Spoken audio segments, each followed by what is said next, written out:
Tingin sa kanya.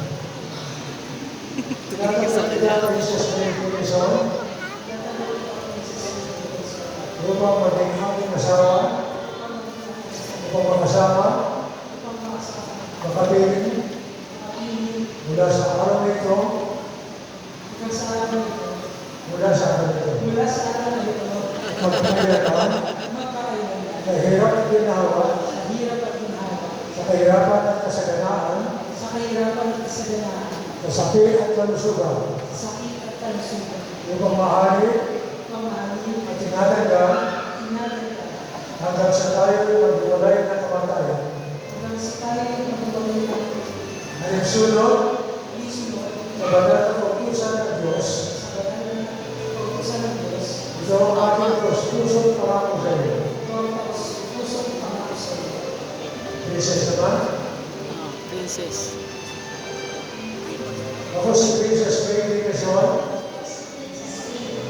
sa pangalan ng aming Panginoong Diyos, tinatagdag kita na wala ng Diyos sa Austria, upang maging aking asawa,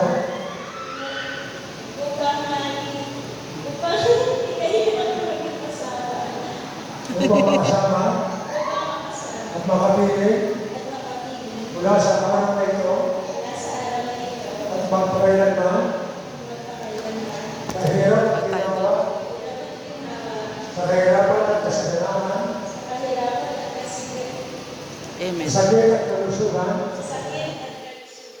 upang mahali, tinatangga, habang tayo naghiwalayan, hanggang sa tayo naghiwalayan ng kamatayan.